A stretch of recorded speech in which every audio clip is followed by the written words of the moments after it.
All right, today we're going to be showing you every way that you can pour from an external faucet using a Jockey or a jumper box. Now, these are just stainless steel beer faucets, are standard there, connected to the faucet shank.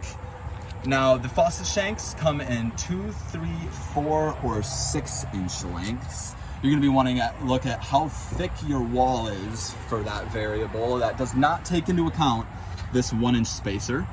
So keep that in mind when you're taking your measurements. The hole for the shanks is 1 inch wide. We do offer this Spade bit if you need that. And inside here, we've got a Jockey box and we've got a jumper box. Now, the jumper box line here has a regular shank jumper with a 90-degree piece right there. This can come as a straight tail piece if you would prefer.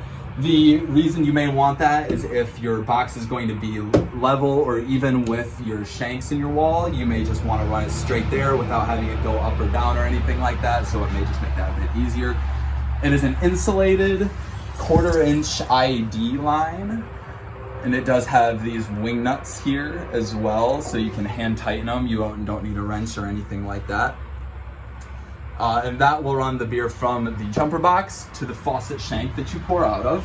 And the way that you can do that with a Jockey box is by using a faucet shank adapter right there. And that is just a little piece that screws in the same way that a faucet does. And it allows the line to go back out to an external faucet, very similar to a jumper box.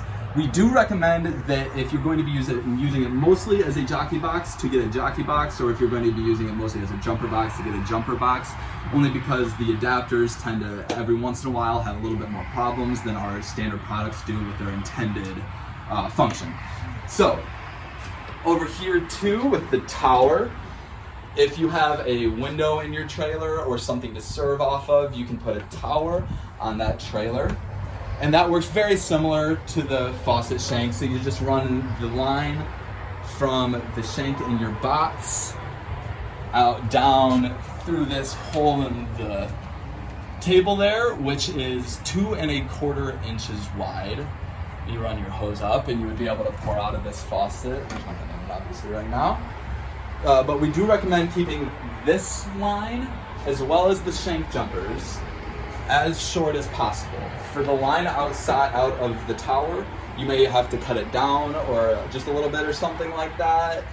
If you can, we recommend that you do.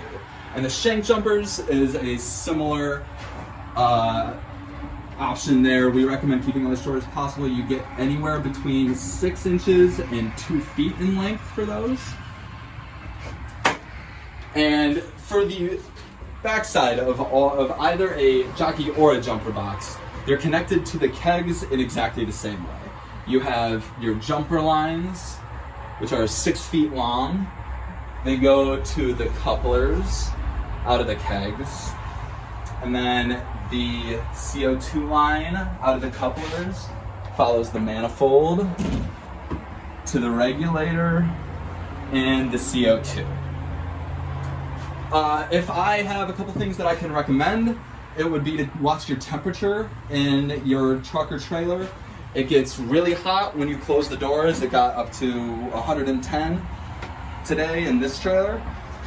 When it gets that hot, about 80 degrees is where we recommend starting to think about keeping your kegs a little bit cooler.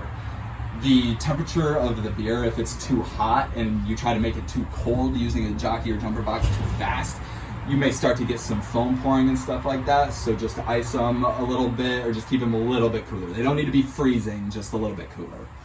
Another thing I would recommend is measuring your space beforehand.